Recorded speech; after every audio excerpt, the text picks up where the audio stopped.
네, 태풍 링링이 점차 서해안을 타고 북상하고 있습니다. 한반도가 태풍의 영향권에 접어들 것으로 예상되면서 전국에 강한 비바람이 몰아칠 것으로 보이는데요.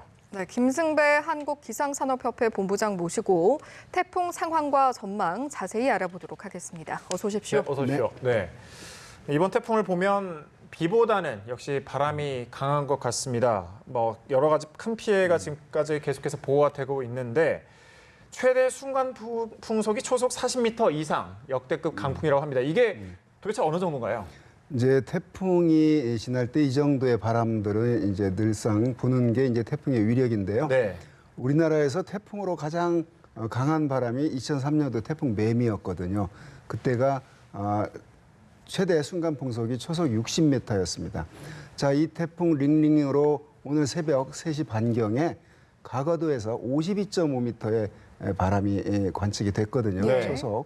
자, 이 정도의 바람이면 어느 정도냐면 이제 초속 50m 이상의 바람이면 큰 거목이 뿌리채 뽑히고 전봇대가 무너지고 지붕 날아가고 이 정도의 위력을 가진 거기 때문에 지금 근데 이 태풍이 가장 발생해서 소멸 때까지의 일생 중에서 피크 정점은 분명히 지난 시점입니다. 우리나라 지금 군산 서쪽 지나고 있는데 시간이 이제 12시 가까워지면 이제 수도권 가까이 지날 것으로 보이거든요. 네. 그러면 수치상으로 바람의 속도는 분명히 낮아질 겁니다. 그런데 아직까지도 그 관측 자료를 보면 초속 30m 정도 안팎의 바람이 지금 서해 바다 섬 지역 이런 데서 관측이 되고 있거든요. 예. 그만큼 강한 세력을 유지하고 있는 건 틀림없고요. 태풍의 단계 중에서 강한 태풍으로 지금 구분이 되는데 이 정도 북쪽으로 올라왔는데도 그 강한 태풍을 유지하고 있고 아까 말씀드렸듯이 이제 비가 그렇게 많이 올 가능성은 지금 보면은 이 태풍으로 인해서 낮다고 봅니다. 네. 어제와 오늘 사이에 한라산 지형적인 효과가 더해진 곳에서 약 90mm 정도의 비가 내렸거든요.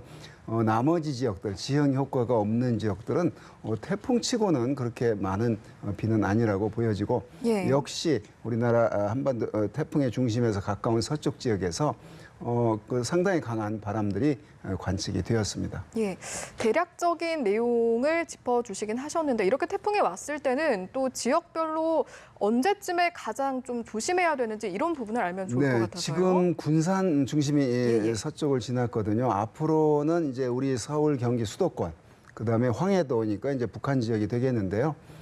이 태풍이 통상 이 정도 오게 되면 급격히 약해지거나 이럴 텐데 이 태풍이 그대로 지금 상당히 강한 세력을 유지하고 있는데 그 기상학적인 원인을 보면 우리나라 동쪽에 그 더운 그 성질을 가진 아열대 고기압 세력이 딱 버티고 있으면서 큰 벽처럼 지금 쳐 있거든요.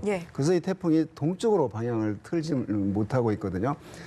태풍이 방향을 전환하게 되면 그 방향을 바꾸면서 가지고 있던 에너지를 많이 잃게 되는데 이 태풍은 발생해서 지금까지 거의 방향을 틀지 않고 직선상에서 지금 그 고속도로 달리듯이 달리고 있거든요. 이런 점들이 이 태풍 링링이 좀 다른 태풍과 다른 그런 특징을 보이기도 합니다. 네, 지금 말씀하신 것처럼 태풍이 그냥 직선으로 쭉 올라오고 있는 것처럼 이제 말씀을 해주셨는데 그렇게 보면 앞으로 조금이라도 방향이 바뀐다라고 해도 수도권은 직접적인 영향권에 들게 되는 거죠. 그렇습니다. 시간이 가면서 앞으로 한두 시간으로 보여지는데요.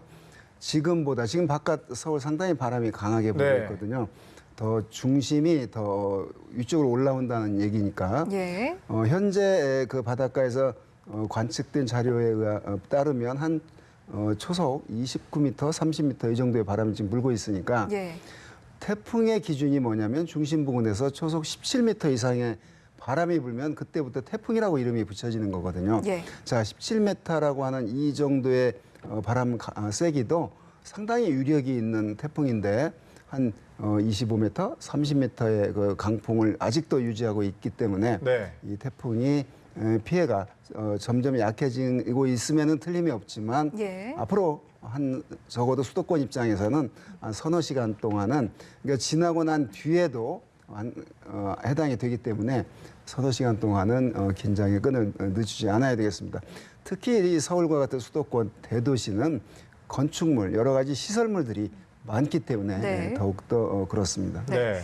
한 가지 더 여쭤보고 싶은 부분이 이번 태풍은 한반도가 그 태풍의 오른쪽 네. 범위에 들어와 있다고 들었습니다. 근데 저희가 듣기로는 왼쪽에 들어와 있을 때보다 오른쪽에 들어와 있을 때가 피해가 좀 더 크다고 하는데 이건 왜 그런 거죠? 태풍이 진행하는 방향의 오른쪽은 예.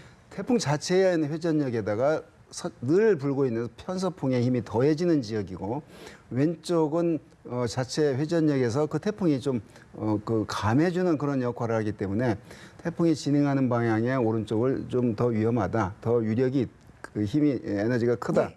왼쪽은 좀 더 상쇄되는 힘이 있다. 그래서 왼쪽 지역 가항 반원이 오른쪽보다 20-30%더 힘이 약한 그런 어떤 성질이 있거든요. 자, 이 태풍 링링 시종일관 진행하면서 오른쪽 그 영역이 강한 왼쪽 영역보다 예. 바람 더 강한 그런 어떤 성질을 보이고 있습니다. 그렇군요. 태풍의 이동 속도가 당초 예상보다 좀 빨라지면서 어제 예상했던 것보다 1시간 정도 앞당겨서 이제 수도권 쪽에 도달할 것으로 보이는데 이렇게 되면 위력은 좀 어떻게 되는 겁니까? 따뜻한 바다 위에 네. 오래 머물러 있으면 사실은 바다로부터 태풍의 에너지원인 고온다습한 수증기를 빨아들이기 때문에 더 강해지는 건 틀림없습니다. 네. 이동 속도가 빨라진다는 얘기는 더군다나 서해 바닷물의 온도는 저 대만 동쪽보다 2-3도 정도 수온이 낮거든요. 그래서 자, 이 태풍이 아까 지금 1시간 정도 빠르다 이랬는데 사실은 이 정도 높이 고緯도에 올라왔을 때 태풍의 이동 속도가 그 정도 그다지 빨라지지 않은 거거든요. 그 밑에 있을 때보다는 지금 이동 속도가 시속 한 30km 정도로 이동하다가 지금 현재 시속 45km 정도로 이동하고 있는데 네.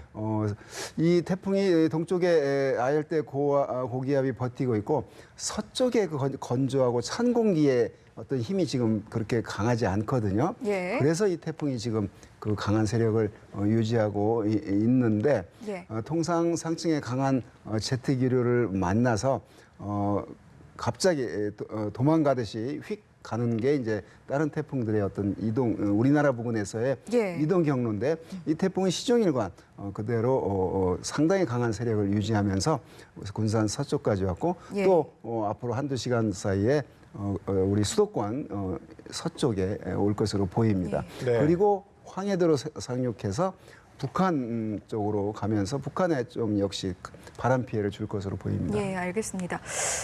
지금 본부장님께서 아무래도 이제 바람 피해는 좀 우려가 되지만 비에 대해서는 좀 가능성이 낮다라고 말씀을 해주시긴 하셨지만 그래도 지역별로 예상되는 강수량이 있고 또 그 차이가 있는 것 같아서요. 이 부분도 한번 짚어보도록 하죠. 그러니까 지금 시점에서는 이제 비가 내릴 수 있는 건 태풍으로 인해서 남쪽 지역 제주도라거나 지리산 부근 그런 어떤 지형적인 효과가 나타날 것은 다 나타난다고 보여지고요. 예. 네.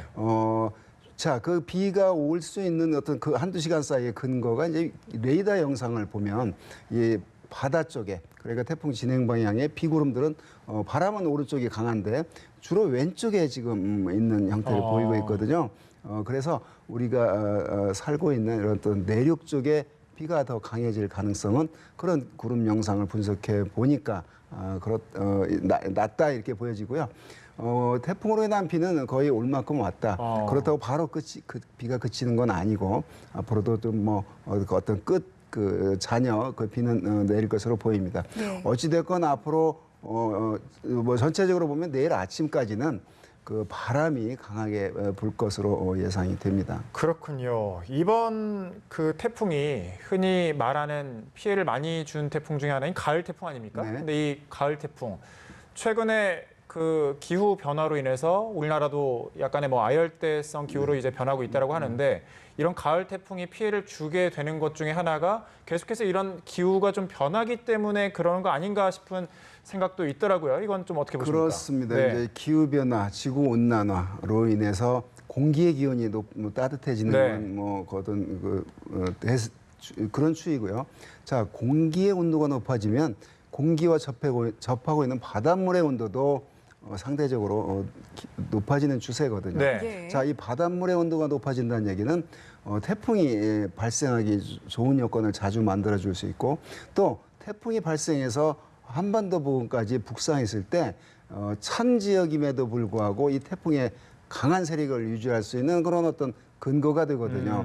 그래서 지구가 공기가 따뜻해진 것이 결국 바닷물의 해수면 온도도 네. 따뜻해지는 현상을 나타내고 이 해수면 온도가 높아지는 게 여름철에 원래 더운 여름을 네. 폭염을 더 자주 아. 발생하게 만들고 또 태풍을 위력을 더 강하게 만들고 태풍의 에너지는 바닷물의 따뜻한 그 수증기거든요. 네. 자, 그런 면에서 지구 온난화로 인한 기후가 변하고 있는데 그 기후 변화의 한 형태가 바닷물의 온도가 높음으로 인해서 뭐 폭염 일수가 늘어난다거나 우리가 작년 여름 겪었던 그런 것도 그 당시 따뜻한 바닷물의 온도도 기여를 했거든요. 네. 상층에 거대한 그 따뜻한 열덩어리가 영향을 주기도 했지만 예. 자, 이 태풍과 관계에 대해서 따뜻한 바닷물은 그런 효과가 있는 겁니다. 태풍의 위력을 더 강하게 할 수 있는 그런 어떤 에너지를 공급해 주기 때문에 그렇습니다. 네, 그렇군요. 그러면 이 앞으로도 계속해서 이런 기후 변화로 인해서 이런 가을 태풍, 강한 태풍이 있을 텐데 그렇게 되면 뭐 앞으로도 좀 대비가 필요하겠죠, 실제로. 네. 그러고 이 지금 현재 이제 수도권 쪽으로 올라오고 있는데 어떤 좀 대비를 해야 될까요? 지금 수도권은 이제 농촌 지역, 예를 들면 도시 지역 이런 게 이제 뭐 태풍에 대비해서 준비해야 될 게 다른데요. 도시 지역에서의 가장 강풍에 대비해야 될 점은 그 간판이나 시설물들이 뭐 떨어지거나 날아가거나 해서 바람에 의해서 사람이 어떤 직접 받는 피해보다는 네. 그런 2차적인 피해가 더 그런 사람이 많이 살고 있는 네. 그다음에 어떤 시설물들이 많은 도시 지역에서의 강풍에 대한 피해거든요. 특히 전선이 끊어진다거나 전선이 끊어졌을 때 또 감전사를 당한다거나 이런 그 2차적인 피해가 우려가 되기 때문에 앞으로 다행히 오늘 그 주말이기 때문에 어떤 출근하는 사람들은 많지 않으리라고 봅니다. 바다를 구경하기 위해서 나가는 그런 어떤 위험한 행동은 예. 삼가해야 된다고 봅니다. 도시에 살고 있는 분들이 이 태풍이 올 때 바다를 보면 굉장히 멋있어 보이거든요.